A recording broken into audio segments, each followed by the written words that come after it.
a lot of people have used this word before, but I think a lot of people don't really know what it is. But before I get into saying Yes. that, I want to say welcome, Dana. Dana S. Diaz. You are a best-selling author. You're a speaker. You're a podcaster, and you are an abuse recovery coach as well. And what you've got three books out, right? Or is it two, and then one's Yes. coming out? There are three out now. It was only ever supposed to be one book. The very first one. It would have been written completely differently if I knew there were going to be two other books. But, you know, it's interesting because it came from a journal that I kept hidden under the couch cushion in the basement during the last part of my previous marriage, 25-year relationship. And it was there because during COVID, right before we went into the shelter in place, I approached attorney number six about getting a divorce because over the years, I came to many breaking points where I just said, I have to be done. But it was right before the shelter in place that I finally just said, I'm done. I don't even want anything. I just want to take my kid and go. He can have whatever he wants. Just please get me out of this. And then we went into the shelter in place. So I was stuck in a house with a man who, and I'm just going to put a trigger warning out there because I'm very open about this, but he actually was telling people that he was planning to kill me. And I was stuck in a house with him. And there was no place to go. There was no work to go to. So I started writing a lot of things down on the off chance that something might happen to me. I just hoped that somebody would find my journal and somebody would come to know the truth. That journal, fortunately, I'm here to tell the story 5.5 years later. And thankfully, I'm doing very well. But that journal ended up being developed into a full blown book. And I honestly had no idea what a narcissist was. I had no concept that anybody would even have any clue about anything I had endured in that marriage. Nobody could have ever gone through that. But the book came out and it became a bestseller, which is lovely for an author. You want your work to be acknowledged. But what made me sad is that, oh my gosh, this many people know what this feels like. Because if I told you how many people reached out, and still to this day, this book is still 2.5 years later in the top 100 on Kindle. Still, even as of this week, because so many people say you could have written that as my story. And that's not okay. No, no. And let's let people know that this is the book that you're talking about right now is your debut memoir, and like I Yes. said, it is, and it is a bestseller. So that it is called "Grasping for Air: The Stranglehold of Narcissistic Abuse." Yeah, it's a And mouthful. then, yeah, yeah, and then you followed up with a prequel, right? "Choking on Shame." Uh, Yes, choking on shame, the scapegoat child in a narcissistic family. And that came as a result of people wondering because after I went on a little podcast tour and a book signing tour with Gasping for Air, people said, well, we're meeting you. You're very strong willed. You're very opinionated. You're educated. You're all these things. How do you end up in a relationship where you're submissive and you're in a situation where you're serving this other human being who's mistreating you? And I said, well, that would be my childhood. That's the explanation because I was raised by a mother who hadn't wanted me, and she married a man who wanted me even less and actually did physically and verbally abuse me to the point of child services getting involved and doing nothing to help me, but getting involved. So, that absolutely shaped me and formed my idea of what love was. In fact, my mother used to tell me quite often as I was growing up, when I would complain to her about what her husband was doing to me, she would actually tell me he wouldn't do those things to you if he didn't love you so much. And when I say do those things, I'm talking not just the awful verbal abuse, but the physical abuse. um, and like you said, it's unbelievable where your memoir, still 2.5 years later, is in the top 100, and so many people unfortunately understand. And as you said, they said this could have been written as my story. And then your, thank goodness, as your third book says, rising from the ashes, breaking the cycle of narcissistic abuse. So, can you tell us what is a narcissist? Because we do hear that word often. It kind of died away. That word Yeah. narcissism died away, but all of a sudden, to me, I've been hearing it a little bit more often now. Yeah, it's one of those things that gets so loosely used. I hear it and I'll turn and I'll be like, boy, you have no idea what you're talking about. So I will break it down very simply and easily. Well, let's start with the origin of the word narcissist. It actually comes from the name of the Greek god Narcissus, who used to look in the pond waters at his reflection because I guess he thought he was hot or something. So I don't know if he was, I didn't live back then, but he thought very highly of himself. So, really, what a narcissist traditionally is meant to mean is we see this all over social media. The people that really do look as good as they think they do, they know they got it going on. You can like them, you can hate them, but it is what it is. We all aren't blessed with, such wonderful looks and bodies and everything else. That is traditionally what a narcissist is. What it has come to mean, however, is somebody who does use manipulative and abusive tactics to basically overpower and control another person in order to fulfill their very insecure ego. And how I like to explain it very quickly, because it is on a scale. On the one hand, I call it like the typical regular narcissist is like a benign tumor. You can have a benign tumor in your body. It's there. It's not going to bother you, but you're aware of it. Those are those people on social media that might annoy you, but really they're not bothering anybody. So you go all the way over through the scale, all the way to the opposite side. We have our malignant narcissists, just like malignant tumors.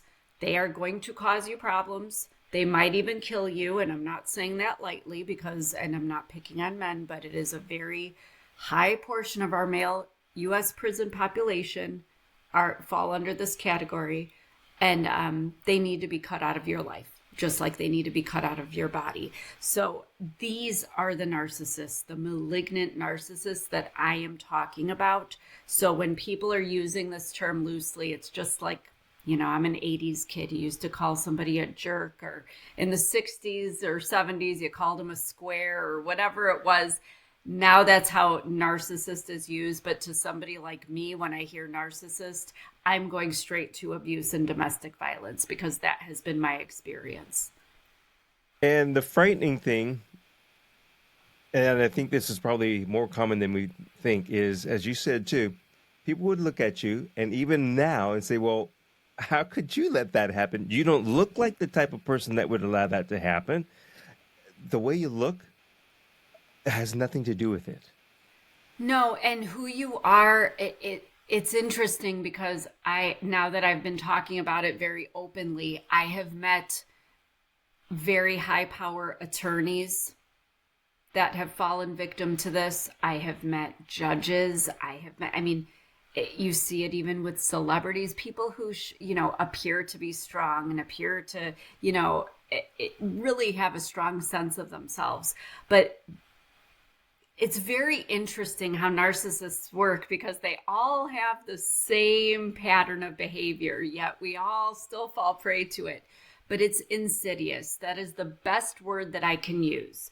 And for example, the first incident that kind of was a red flag to me happened about 3 weeks into my relationship with my first husband, where he got very angry and he kind of like a frisbee, like whipped a CD. And for those that are young, a CD is a compact disc that we used to play music on. You had to actually go buy it. We didn't have, these downloads of music. But he whipped the CD, which was in a hard plastic case, at my head because he was angry. Go fast forward to 25 years later, he's bringing knives and guns in the situation and threatening my life. So when I say insidious, it's not like it comes at you, as it is. It's that little, Well, I guess it's not little to throw something at somebody, but it's that one thing that crosses a line. And maybe you set a boundary, or maybe you express yourself and say, I didn't like that. That hurt my feelings. That can't happen again. They apologize. I love you. It'll never happen again. I don't know what happened. And then something else happens. And now you're more invested in that relationship. But they promised and they say they love you. And you say maybe they had a bad day. Maybe something happened with somebody. Maybe they, didn't get enough sleep and are irritable. You start excusing. Then you're tolerating more because every little thing is just slightly worse than the last thing, but not enough to, be the deal breaker. And people always say, oh, but if he cheated on me, or if she did this or did, believe me, you think you know what the deal breaker is. You don't know what the deal breaker is. Because for me, it should have been the cheating that started within a few months of us being together. It should have been a crowbar being swung at my head. It should have been him trying to kidnap my son, and the prescription drugs that it should have been a million things, but it wasn't, because anybody that's in any type of relationship, when you are invested, particularly with time, you get to know their family. You become part of their family fabric, and theirs and yours. Maybe you have an apartment or a house or a condo together. Now you're in a mortgage. You have financial assets together, whether you're married or not. It's not as easy to just say, I didn't like that behavior. I'm walking away now. Because you want to give them chances. You want to give them opportunities to redeem themselves. And theoretically, I think I can speak for a lot of people, as you grow older, you assume that you will both mature and, in the same direction. And some people, unfortunately, narcissists in particular, I always say, and I don't mean this in a demeaning way, but they very much have a toddler mentality. And I'm talking about the toddlers that scream and kick and yell at Walmart because their mom said they can't have the cereal or the candy bar. If they don't get their way, they will not relent. They will not relent. And you're dealing with this type of personality that does not grow and mature, and they have no interest in it because they think it's you. It's always you, because they can't acknowledge that they might have something about themselves that might require some attention or improvement.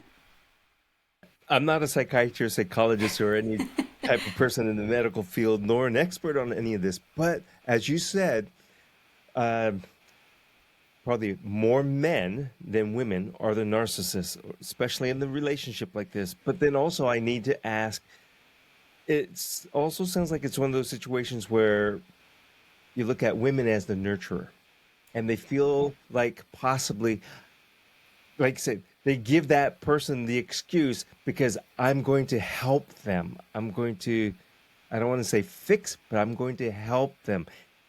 And you don't know where that line is until you're out.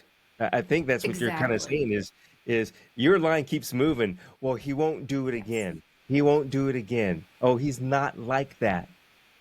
Right. Well, and a lot of it too is that women that end up in these situations with men, and I would say vice versa too, but I can only speak from the female perspective. And my situation is, I came out of that childhood believing that I was even told I shouldn't have even been born. I was a bother. I was a burden. I was told nobody would ever love me. I would never be enough of anything for anybody ever. And even though I knew that was wrong, and even though I fought it and stood up for myself, I internalized it. So I went into this situation being a people pleaser. And I'm just going to say the word, it sounds awful, but I was desperate. I was desperate for somebody to love me. I was desperate for any crumb of affection or attention. And so if that meant tolerating this other stuff, if it meant having his mother and father were the loveliest people. I honestly, looking back, I fell in love with his parents. I fell in love with, and I thought nobody like that would come from two beautiful, loving, kind people, So there were all these things just on top of each other, but I was essentially a people pleaser. And when you have a people pleasing personality, yes, you are always trying to earn that approval. You're trying to make it right. And yes, you are absolutely right that as females, I think it is a different experience, especially because we have to look at the generational gaps too. I'm Gen X, And, even my generation, because we were raised by baby boomers, but you have the baby boomers that aren't too far ahead of us, that very much you see this. You're not supposed to go against, the head of the household, the man. You are basically conditioned to say yes and to go along with everything. And even in my lifetime, I mean, I was in grade school when a woman finally had the right to open a checking account and get her own credit card at the bank. I mean, we think these are archaic things that happened like back in the 40s or 50s, but no, it wasn't that long ago. And I would even go so far as to, let people be aware, it was not until 1994, I was in college, when a woman could finally have the right to call the authorities about her abusive husband. Before 1994, they didn't care. That was you were basically your husband or whoever's the man's property to do, to be dealt with however he saw fit. And that's scary to me because I don't look at people like that. I don't look at color, race, religion, and now politics divides people. We're all human. We're all human beings. So it's really disturbing that there's this gap, and that women just feel that they can't say no. And so that's something I really harp on with women is get your voice back, say no, because you have the right not to be abused. You have the right not to experience violence in the place that you're supposed to feel safe. And you have your kids to look at too. It's not, I thought I was, after we had a child, I thought I was doing the noble thing. I'm going to stay so my son doesn't come from a broken family. Well, now I look back and think I wish I would have gotten my son out of there sooner because he didn't even see the half of it or hear the half of it. But what he did see, it affected him, and he's doing very well. I want to tell everybody, I'm actually blessed that he is mostly unscathed, but there are still effects of it, and you're not doing anything noble. Nobody should be in any kind of environment, whether it's home, work, wherever, where you are being violated every day, whether it's your boundaries, the way people talk to you with vulgar language, if they're putting their hands on you, if there's weapons involved, that is not okay. And like you said, for yourself, this is something that you can, I'll just say, trace back to a childhood situation. Well, and now again, like you're saying with your son, you wish that you had gotten out sooner. So things that happen to you at a young age can affect you in your adulthood or Oh, long term. absolutely. So people have to be really Absolutely. cautious about that. Uh, I want to say everything that you're saying now. What I love is a quote that's on your website when you first look at it and you scroll down, and it says, "To be seen and heard is the first step to healing," which I truly believe that is true. It is. And that doesn't just refer to being, feeling the freedom to express yourself verbally and to stand in your truth. Um, a big aspect of this for me, and something that honestly, I'm 49 years old and it still affects me today, is just to be acknowledged, because silent treatment is one of the main tactics if for a narcissist to express disapproval of something you have said or done. And when I say silent treatment, I want people to understand. I experienced this at a very, very young age. And then my first husband did the same thing to me. So 40 some years of my life. And I'm not talking about a day of silent treatment. I'm not talking about somebody just ignoring me or not talking to me. I am talking about weeks, and even in one case, months of my mother and stepfather. They wouldn't look at me if I was in the same room. It's like I was invisible, literally invisible. And what that does, I mean, to say it crushes your soul, there are no words. There are no words. So when I say to be seen and heard, it's just to have common courtesy. I don't expect everyone to like me. I don't expect everybody to want to even be in the same room with me, and I'm okay with that. But to dismiss my entire existence, That's a lot for a little girl, never mind a grown person. And these are things that, you know, what's interesting is things like silent treatment. These are military tactics that are our military use these tactics in Guantanamo Bay with war criminals. You don't use that on your children. You don't use that on your spouse or somebody you claim to love, or how about anybody? So it's inhumane to an extent, what some of these narcissists will do just to basically break you so that they can regain their control of you. I have to say, wow, because I have been told directly from somebody that I know, a couple, married couple, that they go through this. I won't say which one does it to the other, but the silent treatment. And he says, oops, I just gave it away. He says that he gets that silent treatment not for hours, not for days. He says sometimes it'll go weeks. Yeah. And I did And I not, feel for him. I didn't, I didn't know that that is part of all of this.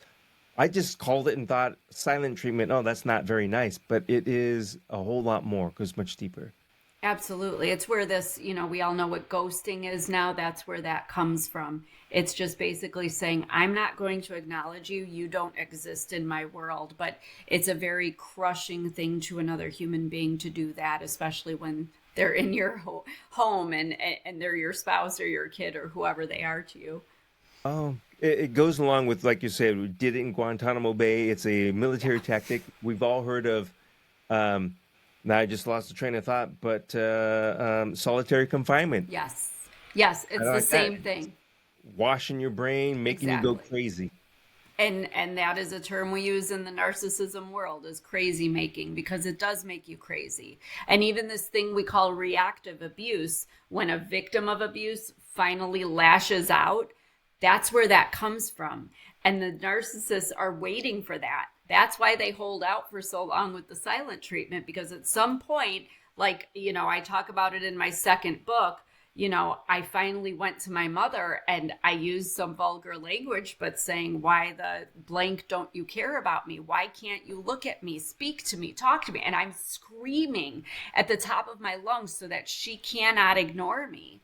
And unfortunately, I was strangled and thrown down a half a flight of stairs for that. And I ran the hell out of that house, because that's a scary thing, when your mother does that to you. Um, so yeah, it will push you to those limits, and they want that, unfortunately, because then what happens? They turn around and say, you're emotionally unstable. You're abusive. Look at the language you're using. Look at how you're acting. I'm not crazy. You're crazy. You're the narcissist. They love spinning it around. It's always twisted in their favor. Dana, can you let people know where they can go to find out more information about you, get your book? And you're also, like you said, you're a podcaster. What's the name of your podcast? I have a podcast. We haven't been recording for a while, but it's called Narc Who's There. You can find it on Apple mainly, but it's under a Contagious Smile. They have multiple podcasts. But that one, all we do is talk about narcissism and answer questions about narcissistic behavior and personalities. Where people can find me, though, I just always say go to my website, danasdiaz.com. You can find my books there. I have a blog. All the links to all my socials are there. There's all kinds of goodies. You can actually read the first 2 chapters of my first book, Gasping for Air, on that website as well, before you buy. So I hope everybody will reach out, let me know where you're at, and if there's anything I can do or direct you to a resource, I'm more than happy to help. Yeah, I'll make sure that we have everything in the show notes. And that, folks, it's Dana, Dana, not a Dayna. Yes. So, so we'll make sure we have that in the show notes. But going back to narcissists and narcissism, it's I don't know if you can answer this one because you're not a narcissist. How does a narcissist know that they're a narcissist? Do they ever come to the realization that they are? No, they will deny it all day long. It goes back to their ego.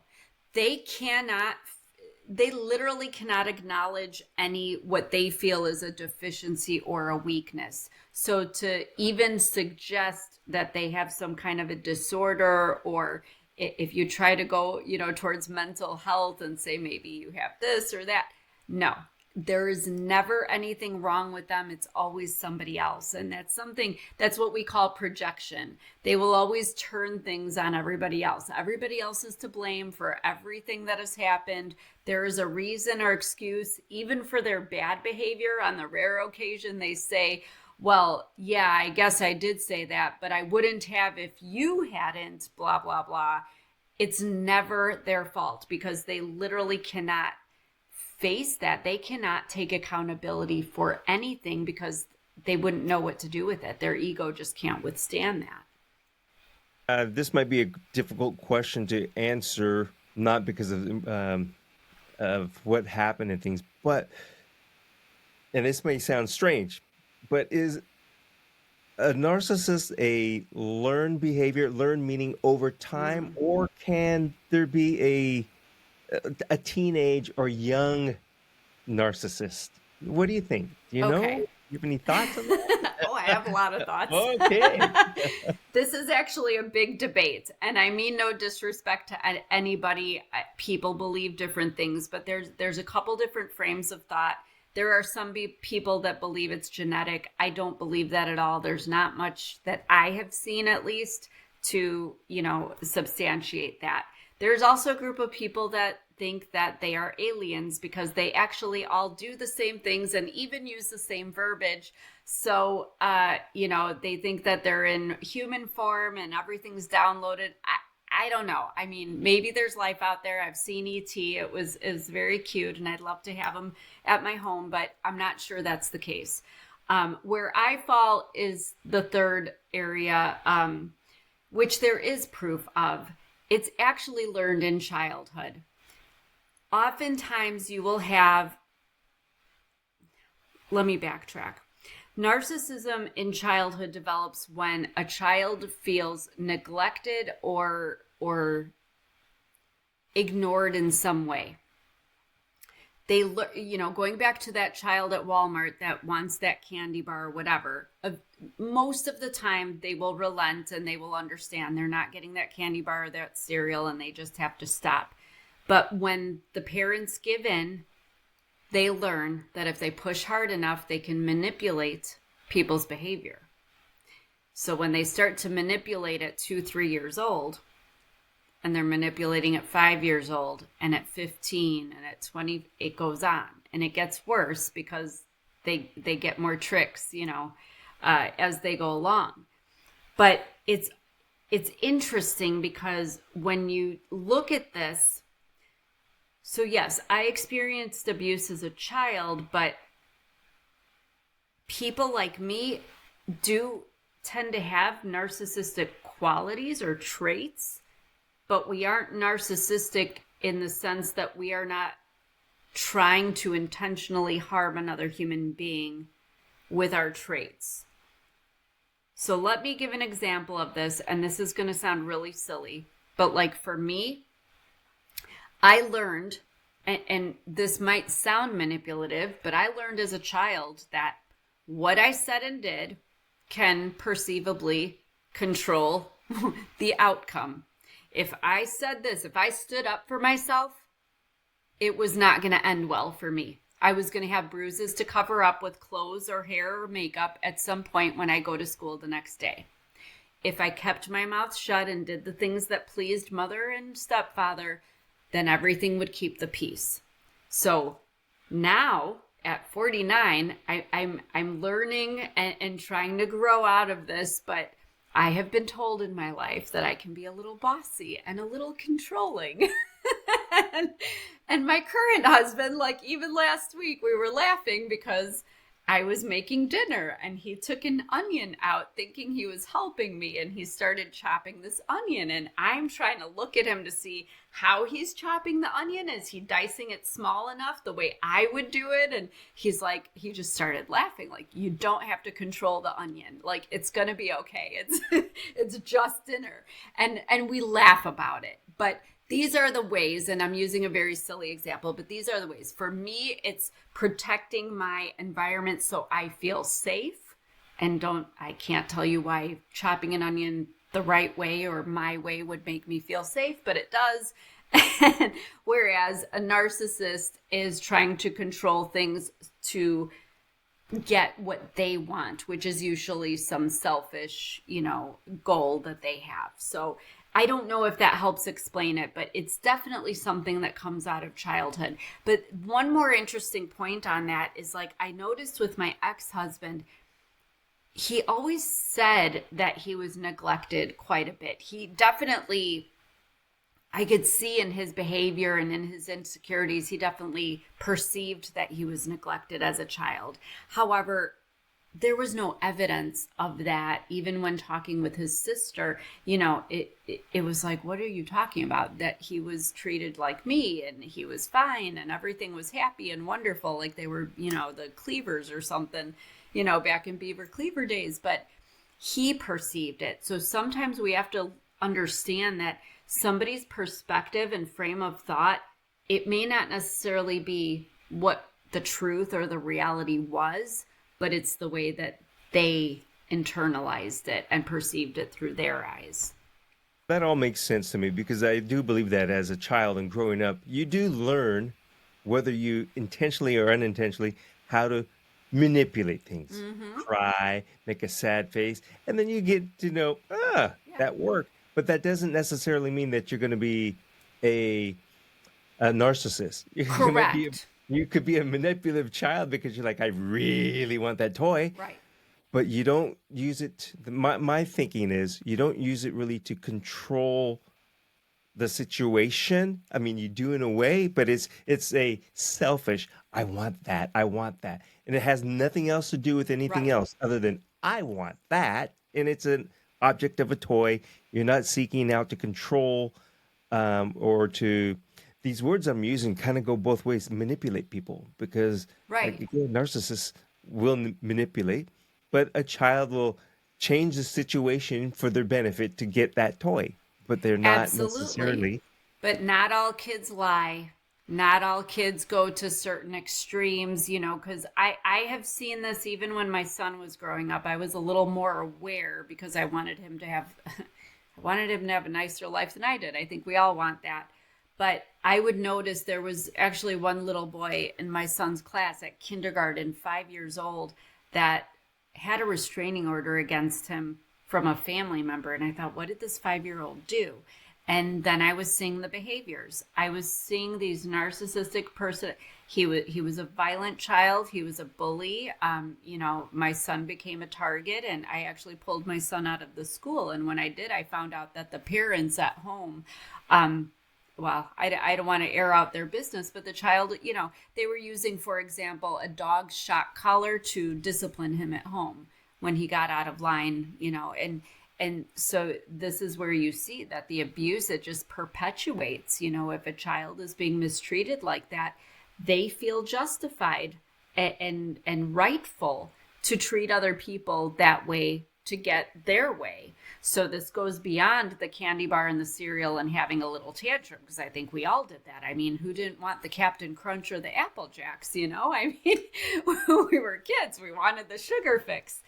But when you learn it and it is about overpowering and dominating another person, yeah, you're going to see it at the kindergarten level. And then it just gets worse from there, because the bigger they get, the more powerful they get physically and, mentally, theoretically. And I want to point out too that people don't realize psychologically, and this is a proven fact, children by the age of 7 years old, which is not that old, that is a very young child, already have solid ideas. Their ideas about roles, gender roles, societal roles, their place in the world, what have you, are already formed. So when a child learns these things and learns that these are ways to control and overpower and dominate other people, and then intentionally use these tactics going forward, that is narcissistic behavior. I want to just use this as a quick PSA. Again, I have no, Correct. speciality about any of this stuff. But this goes to tell you that if you are a parent, if you're a new parent, those formative years of, 0 to 5, I'm going to say, are very important to be aware of what your children are doing, to be kind to your child, and to guide your child. Because as you said, by the time that they're 7 years old, they've developed their role and what they're they know what they're doing. They have a sense of themselves. Yeah, and I will point this out as well. There's so much to this, and I apologize. I keep throwing points in, but there's I'm just thinking about my most recent narcissist, which is in the third book. Um, there are children that are overly encouraged and overly praised. We all want to uplift our kids, but those children also grow up thinking that they really are like that much more special, like, but beyond the special the rest of us would hope to feel from our parents. They are the exception to everything and everybody. And talk about entitlement and feelings of superiority. That's a whole different level of narcissism that actually does not come from insecurity. It comes from them actually truly believing that they are above other people. And this is where they say that the US male prison population, there have been studies, they say that that is usually the mentality of those who commit domestic violence and commit murders and really awful, rapists, things like that, that they actually feel justified. They cannot conceive why it's wrong to take another person's life or to do the things that they do to other people. They will have their reasons and their justifications, and we call it mental illness, but I don't know. I think mental illness, if you say illness, I'm thinking of you have a cold and you can take something for it and you can rehabilitate. But I am on the side of the debate where I don't think that a malignant narcissist can be rehabilitated. Well, I'm going to just add, moms and dads, quit doing that. Meaning, let your kid learn a lesson. Don't protect that kid, Yes. overly protect all the time, and say everything is okay, because they will grow up believing that they have done nothing wrong. And I firmly believe what you're saying, because they end up doing something, and if it doesn't go their way, they have this, I'm going to call it a negative type of a behavior, which is going to be manipulative, controlling. Something is going to lash out, but let them be regular kids. Uh, there's one thing too. I definitely know that I do not have to do a fact check on aliens controlling and creating narcissists, and that they are narcissists themselves. You never know. um, this is such an interesting topic because, as I said at the top of the hour, that we hear this word and it's been, like I said, it's been used loosely, but there's so much underneath it, and we really need to be aware of it from the start. Meaning, Absolutely. if you're a parent, be aware of what you're doing. Um, I need to go look up and read more about narcissism. So one last time, let us know where people could go to find out more information about you. Yeah, And absolutely. DanaSDiaz.com. It's DANASDIAZ.com. Everything is on the website, and you'll have everything else in the show notes. And please, if this resonates with anybody, I know we all know somebody that we kind of feel like they might be in a situation or something's a little off. Share this episode with them, because there might be something that clicks. Because I can tell you from experience, when people were approaching me and saying, is everything okay? I was putting on the smile and saying, oh yeah, it's fine. It's wonderful. I don't know what you're talking about. I didn't want that confrontation, but sometimes hearing it from somebody else and knowing that it's not just you and you're not the only one going through it will help them figure out that maybe there's another way. So please share this. Dana S. Diaz, thank you very much. It's I've my pleasure. enjoyed I've enjoyed listening and learning from you about this. So Well, thank you so much for having me. And again, we're just trying to keep people aware, keep your eyes and ears open, whether it's the child next door that you think might be in a situation or a neighbor down the street. It could be a man or a woman, but these things are happening right under our nose. So we need to take more action. Absolutely. Thank you. Thanks.